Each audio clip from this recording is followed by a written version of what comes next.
Hidup di sebuah negara yang hampir seluruh wilayahnya tertutup hamparan pasir, di mana lebih dari 95% daratannya berupa gurun dan curah hujan nyaris tidak ada, Arab Saudi berhasil mewujudkan sesuatu yang luar biasa. Negara ini membangun sistem distribusi air raksasa berbahan baja yang mengalirkan air dari Laut Merah untuk menopang kehidupan di seluruh negeri. Setiap harinya, miliaran liter air laut dipompa menuju kompleks desalinasi berkapasitas besar, kemudian disalurkan melintasi gurun melalui jaringan pipa yang membentang ribuan kilometer. Mengangkut air dari pesisir ke pedalaman saja sudah merupakan pencapaian teknik yang mengagumkan. Namun kemampuan mengubah air laut yang asin menjadi air tawar yang layak untuk diminum, pertanian, dan industri adalah alasan utama mengapa Arab Saudi mendapat pengakuan dunia. Lalu bagaimana Sungai Baja tak terlihat ini dibangun dan dioperasikan? Bergabunglah bersama Zona Fakta untuk mengungkap jawabannya.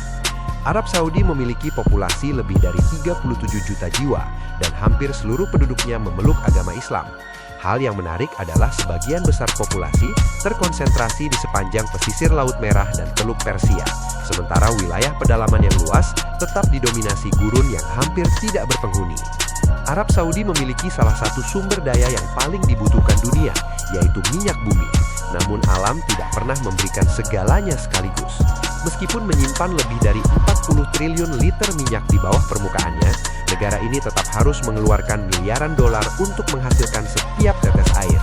Curah hujan rata-rata tahunan berada di bawah 100 mm, sementara suhu musim panas secara rutin melampaui 45 derajat Celcius. Untuk bertahan dalam kondisi keras tersebut, Arab Saudi membangun jaringan pipa air berskala nasional. Sistem ini menggunakan pipa baja karbon berkekuatan tinggi, serupa dengan yang digunakan dalam industri minyak dan gas. Biaya pembangunan rata-rata mencapai sekitar 3 juta dolar Amerika Serikat untuk setiap kilometer jalur pipa, belum termasuk stasiun pompa penguat dan fasilitas desalinasi canggih yang masing-masing dapat menelan biaya puluhan juta dolar. Namun dari mana sebenarnya pasokan air bagi jaringan pipa ini berasal? Jawabannya adalah air laut, sumber yang nyaris tidak terbatas. Akan tetapi, air laut mengandung sekitar 3,5% garam, sehingga tidak dapat langsung digunakan untuk konsumsi maupun irigasi. Karena itulah teknologi desalinasi dikembangkan, memungkinkan Arab Saudi memperoleh pasokan air bersih dalam jumlah yang hampir tak terbatas. Jaringan pipa ini menyalurkan air dari fasilitas desalinasi raksasa yang dibangun di tepi Laut Merah. Setiap hari, satu fasilitas semacam itu mampu mengubah sekitar 7 juta liter air laut menjadi air minum, meskipun prosesnya membutuhkan energi dalam jumlah yang sangat besar. Tahap awal pembangunan sistem pipa lintas negara dimulai dengan proses manufaktur pipa itu sendiri. Pipa-pipa tersebut umumnya dibuat dari baja karbon berkekuatan tinggi, sekelas dengan material pipa minyak dan gas. Material ini dipilih karena mampu menahan tekanan pompa yang berlangsung terus-menerus, benturan mekanis selama pemasangan bawah tanah, serta perubahan suhu ekstrim khas lingkungan gurun. Lembaran baja berbentuk persegi panjang dipotong sesuai ukuran yang telah dihitung secara presisi agar dapat digulung menjadi pipa berdiameter sekitar 1,8 meter dengan ketebalan dinding hampir 25 mm. Setelah itu, lembaran baja dimasukkan ke mesin roll multisumbu, di mana serangkaian roll secara bertahap membentuknya menjadi silinder hingga kedua ujungnya bertemu dan menghasilkan badan pipa yang siap menjalani proses pengelasan memanjang. Setelah proses pengelasan selesai, pipa-pipa baja dialirkan ke sistem pendinginan air berarus lurus untuk menurunkan suhu pada sambungan las. Selanjutnya, seluruh sisi dan sudut pipa digerinda teliti guna menghilangkan sisa material tajam, sekaligus memastikan akurasi geometrinya sebelum tahap penyambungan berikutnya dilakukan. Kedua ujung pipa kemudian dibentuk dengan bevel khusus, sehingga menghasilkan permukaan sambungan yang ideal ketika disatukan dengan segmen lainnya. Setiap segmen pipa umumnya memiliki panjang sekitar 12 meter. Ukuran ini dipilih agar jumlah sambungan las dapat diminimalkan tanpa mengurangi kemudahan transportasi. Desain tersebut memungkinkan proses penyambungan berlangsung lebih cepat, menjaga kekedapan tekanan, dan memastikan stabilitas struktural dalam jangka panjang setelah dipasang di sepanjang jalur pipa. Setelah selesai diproduksi, pipa-pipa baja dipindahkan ke area penyimpanan terbuka.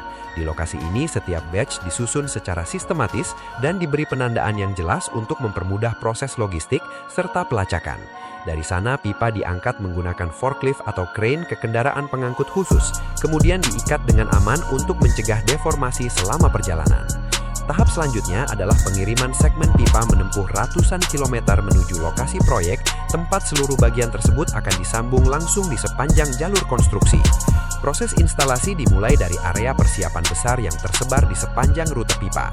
Di lokasi ini, seluruh segmen pipa yang telah selesai diproduksi dikelompokkan berdasarkan diameter, panjang, dan urutan pemasangannya.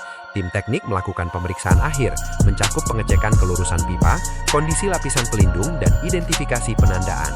Pengelolaan area persiapan yang baik sangat penting untuk menjaga kelancaran alur kerja, mengurangi keterlambatan, dan meminimalkan kesalahan operasional di lingkungan gurun yang menantang. Saat yang sama, tim survei mulai menentukan jalur pasti yang akan dilalui pipa melintas di gurun. Dengan memanfaatkan sistem GPS, total station, dan data topografi, garis rute ditandai langsung di lapangan menggunakan patok dan cat berwarna mencolok. Tahapan ini memastikan jalur pipa melewati lintasan yang paling stabil dan efisien, sekaligus menghindari tanah lembab, area pasir menggerak, dan wilayah yang rentan terhadap erosi. Dalam jaringan pipa yang membentang hingga ratusan kilometer, ketepatan penentuan rute memiliki peran penting dalam menjaga integritas struktur jangka panjang. Sebelum penggalian dimulai, area kerja harus dibersihkan dan diratakan, agar alat berat dapat beroperasi dengan optimal. Jalan akses sementara juga dibangun sejajar dengan jalur pipa untuk mempermudah pergerakan truk, ekskavator, peralatan pengelasan, dan kendaraan pengangkut material. Di wilayah gurun, persiapan lokasi juga mencakup pengendalian debu dan stabilisasi pasir demi keselamatan pekerja serta visibilitas kerja. Tahap ini merupakan fondasi penting yang menjamin seluruh proses konstruksi dapat berjalan lancar sejak awal hingga proyek selesai. Setelah jalur ditetapkan, ekskavator berkapasitas besar mulai menggali parit sesuai garis yang telah ditentukan. Penggalian dilakukan dengan lebar dan kedalaman yang dihitung secara presisi, sehingga tersedia ruang yang cukup untuk penempatan pipa dan proses penimbunan kembali. Material hasil galian dipilah langsung di lokasi. Tanah yang memenuhi syarat disimpan untuk digunakan kembali sebagai material penutup, sedangkan material yang tidak sesuai akan dipindahkan. Menjaga konsistensi kedalaman dan keselarasan parit sangat penting untuk mencegah deformasi maupun pergeseran posisi pipa setelah pemasangan selesai. Pada beberapa segmen yang melintasi pegunungan curam dan berbatu, metode penggalian mekanis tidak lagi memadai. Dalam kondisi tersebut, bahan peledak digunakan untuk membentuk parit langsung pada batuan dasar. Muatan peledak ditempatkan secara terkontrol dan diledakkan secara berurutan untuk memecah lapisan batu sesuai jalur yang direncanakan. Parit hasil peledakan ini memberikan kedalaman dan lebar yang cukup untuk menempatkan pipa secara aman, bahkan di wilayah yang tidak dapat dijangkau alat gali konvensional. Pendekatan ini memungkinkan pembangunan tetap berlanjut di medan yang sangat ekstrim, sekaligus menjaga agar pipa tetap tertanam, terlindungi, dan stabil secara struktural. Setelah proses penggalian selesai, pipa tidak langsung ditempatkan di dasar parit. Terlebih dahulu dibuat lapisan alas menggunakan material pilihan seperti pasir halus atau tanah yang telah disaring. Lapisan ini disebarkan secara merata di sepanjang dasar galian untuk membentuk fondasi penyangga. Fungsi utama lapisan alas tersebut adalah mendistribusikan beban secara merata, sekaligus mengurangi konsentrasi tegangan pada badan pipa. Permukaannya kemudian diratakan dan dipadatkan ringan hingga mencapai elevasi yang ditentukan. Dalam lingkungan gurun yang didominasi tanah kering dan longgar, langkah ini sangat penting untuk menjamin stabilitas jangka panjang. Dalam pembangunan jalur pipa berdiameter besar, koridor konstruksi dengan lebar sekitar 40 meter biasanya disiapkan terlebih dahulu. Koridor ini memungkinkan seluruh tahapan pemasangan berjalan tanpa terputus dengan kecepatan rata-rata sekitar 1,5 km per hari. Segmen pipa sepanjang kurang lebih 18 meter dipilih untuk mengurangi jumlah sambungan las di lapangan, meskipun keputusan ini juga menuntut standar tinggi dalam proses pengangkatan, transportasi, dan penyelarasan posisi selama konstruksi. Di area pengelasan, sebuah alat penjepit hidrolik internal ditempatkan di dalam sambungan pipa. Perangkat ini kemudian mengembang menggunakan sepatu penjepit 360 derajat yang berfungsi menahan kedua segmen pipa agar tetap berada pada satu aksis yang sempurna sebelum dan selama proses pengelasan jalur berlangsung. Operasi pengelasan otomatis kemudian dijalankan dengan dukungan sekitar 80 tenaga kerja serta puluhan mesin khusus. Sistem ini mampu menyelesaikan hingga 150 sambungan las setiap hari pada pipa berdiameter 42 inci. Setelah seluruh proses pengelasan selesai, setiap sambungan diperiksa menggunakan sistem ultrasonik otomatis untuk memastikan tidak terdapat cacat internal yang dapat mengurangi kekuatan struktur. Tim pelapis sambungan kemudian membersihkan permukaan dengan metode abrasive blasting sebelum mengaplikasikan lapisan epoksi cair multi komponen. Lapisan ini membentuk perlindungan yang kuat dan kedap sempurna sebelum pipa diturunkan ke dalam parit dan ditimbun kembali. Segmen pipa yang telah dirakit kemudian diturunkan ke dalam parit menggunakan side boom crane, kendaraan berantai khusus yang dirancang untuk pemasangan pipa berdiameter besar. Beberapa unit bekerja secara berurutan di sepanjang jalur konstruksi, mengangkat rangkaian pipa menggunakan sling berlapis pelindung dan kabel baja agar lapisan anti korosi tidak mengalami kerusakan. Pipa diangkat secara merata dan dipertahankan tetap menggantung saat kendaraan bergerak perlahan mengikuti jalur parit. Koordinasi yang sangat presisi antar operator menjadi faktor penting untuk mencegah pipa mengalami puntiran, pembengkokan, atau bersentuhan dengan dinding galian. Setelah posisi benar-benar sesuai, pipa diturunkan secara perlahan, sentimeter demi sentimeter, hingga berada tepat di atas lapisan alas yang telah disiapkan sebelumnya. Selama proses ini berlangsung, tim survei terus memantau elevasi, kelurusan, dan lengkungan alami pipa, guna memastikan tidak ada tegangan sisa yang dapat mempengaruhi umur operasionalnya. Metode ini memungkinkan penempatan pipa dilakukan dengan cepat, terkendali, dan sangat akurat, sehingga sangat cocok untuk jaringan pipa panjang yang melintasi dataran gurun yang luas dan relatif datar. Setelah pipa berada pada posisi akhir, proses penimbunan kembali dilakukan secara bertahap dalam beberapa lapisan. Lapisan pertama menggunakan material halus untuk melindungi lapisan luar pipa, kemudian dilanjutkan dengan tanah hasil galian yang telah disiapkan sebelumnya. Setiap lapisan dipadatkan secara mekanis hingga mencapai tingkat kepadatan yang telah ditentukan. Langkah ini bertujuan mengurangi resiko penurunan tanah di masa depan. Dalam lingkungan gurun yang sering mengalami perubahan suhu ekstrim dan pengaruh angin yang kuat, pemadatan yang baik menjadi kunci utama untuk menjaga umur panjang sistem perpipaan. Seluruh proses penyediaan air dimulai dengan mengambil air laut secara langsung dari lautan terbuka dan menyalurkannya menuju daratan. Tahapan ini menciptakan pasokan air baku yang stabil dan berkesinambungan bagi fasilitas desalinasi. Pipa intake berukuran besar terlebih dahulu dipasang di wilayah lepas pantai. Tim instalasi melakukan penyelarasan setiap segmen dengan sangat hati-hati, sebelum menurunkannya menggunakan kren pengangkat berat yang beroperasi dari tongkang maupun platform pesisir. Seiring jalur pipa diperpanjang menuju garis pantai, setiap segmen disambungkan secara berurutan hingga membentuk saluran kontinu yang dirancang untuk bekerja di bawah beban hidrolik yang konstan. Ketepatan penyelarasan menjadi sangat penting karena penyimpangan kecil sekalipun dapat mempengaruhi efisiensi aliran dan kinerja jangka panjang. Setelah seluruh rangkaian selesai dirakit, jalur intake diperkuat menggunakan struktur penyangga dan ditambatkan dengan aman ke dasar laut. Tahap desalinasi dimulai ketika air laut masuk ke dalam sistem melalui jaringan pipa. Air laut diambil dari area beberapa ratus meter dari pantai, tempat berbagai penghalang dan saringan awal berfungsi menangkap sampah berukuran besar sekaligus mencegah masuknya organisme laut. Sebuah pipa berdiameter 63 cm mampu menarik hingga 15 juta liter air laut setiap hari, setara dengan lebih dari 10.000 liter setiap menit. Dari titik pengambilan ini, pompa berdaya tinggi mendorong air menuju fasilitas pengolahan. Ketika air laut masuk ke dalam sistem, terkadang berbagai makhluk laut seperti ubur-ubur, kepiting, hingga ikan kecil ikut terbawa. Untuk mencegah hal tersebut, dipasang saringan berukuran besar yang mampu menahan benda apapun dengan diameter lebih dari 4,5 mm. Setelah melewati tahap ini, air laut dialirkan menuju saringan yang lebih halus untuk menghilangkan partikel besar yang masih tersisa. Walaupun organisme berukuran besar telah disaring, air laut masih mengandung banyak sedimen tersuspensi. Untuk mengatasinya digunakan proses filtrasi yang berlangsung di dalam tangki-tangki khusus. Di sini air mengalir ke bawah melewati beberapa lapisan pasir dengan bantuan gravitasi. Ruang di antara butiran pasir sangat kecil sehingga hanya molekul air yang dapat melewatinya, sementara partikel-partikel tersuspensi tertahan di dalam media penyaring. Pasir bergerak perlahan ke bawah berlawanan arah dengan aliran air, menyebabkan kotoran menempel pada permukaannya.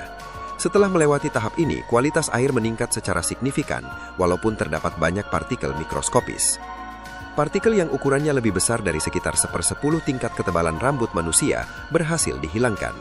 Selanjutnya, dayung pengaduk berukuran besar menggerakkan air sambil sistem menambahkan dua bahan penting, yaitu natrium hipoklorit sebagai disinfektan dan ferric klorid sebagai koagulan. Koagulan ini menyebabkan partikel halus, pasir, dan berbagai limbah kecil bergabung menjadi gumpalan yang lebih besar. Gumpalan tersebut kemudian mengendap di dasar tangki sehingga dapat dipisahkan dengan lebih mudah.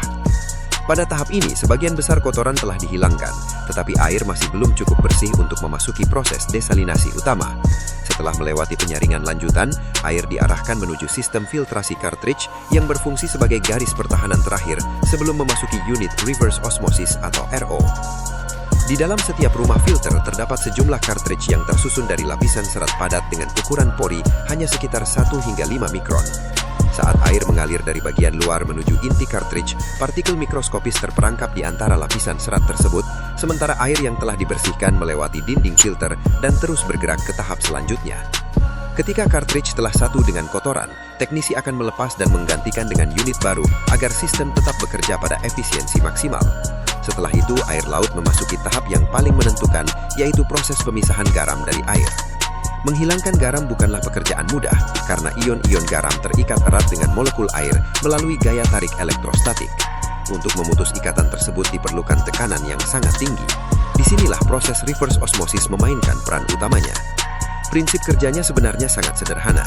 Tekanan yang lebih besar daripada tekanan osmotik alami diberapkan untuk memaksa air melewati membran RO yang sangat halus.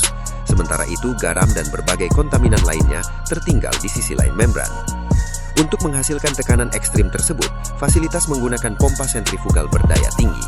Setiap bagian sistem pompa mengatur tingkat tekanan tertentu yang meningkat secara bertahap saat air bergerak melewati berbagai tahap kompresi. Ketika keluar dari tahap akhir rangkaian pompa, tekanan air mencapai sekitar 60 bar, atau kurang lebih 60 kali tekanan atmosfer normal. Kekuatan sebesar ini cukup untuk memisahkan air dari garam hingga pada tingkat molekuler. Setelah melewati filtrasi RO tahap pertama, kandungan garam dalam air sudah hampir seluruhnya hilang, namun masih terdapat sejumlah kecil ion dan mineral mikro yang harus dihilangkan agar memenuhi standar tertentu untuk air minum. Karena itu, air dialirkan ke tahap RO kedua yang menggunakan membran lebih halus. Walaupun bekerja pada tekanan yang lebih rendah, tahap ini mampu mencapai tingkat penghilangan garam yang lebih tinggi. Proses tersebut menurunkan konduktivitas listrik air hingga ke tingkat yang sangat rendah, menghilangkan sisa ion yang masih tertinggal, dan menghasilkan air dengan tingkat kemurnian yang sangat tinggi. Hasil akhirnya adalah aliran air yang hampir sempurna kemurniannya, siap untuk menjalani proses remineralisasi atau langsung didistribusikan ke jaringan penyimpanan. Setelah keluar dari membran reverse osmosis, kualitas air sebenarnya sudah cukup baik untuk kebutuhan irigasi. Namun sebelum aman dikonsumsi manusia, tingkat pH-nya harus disesuaikan terlebih dahulu. Untuk itu, fasilitas pengolahan melakukan penyeimbangan pH dengan menambahkan sejumlah kecil asam atau larutan pengatur lainnya agar berada dalam rentang yang aman. Selain itu, air hasil desalinasi RO mengandung jauh lebih sedikit mineral penting dibandingkan air minum alami. Oleh sebab itu, proses remineralisasi dilakukan dengan menambahkan kembali mineral seperti kalsium dan magnesium. Langkah ini tidak hanya memperbaiki rasa air, tetapi juga meningkatkan kualitasnya secara keseluruhan. Hasil akhirnya adalah air yang bukan hanya aman dikonsumsi, tetapi juga lebih nyaman dan menyehatkan bagi masyarakat.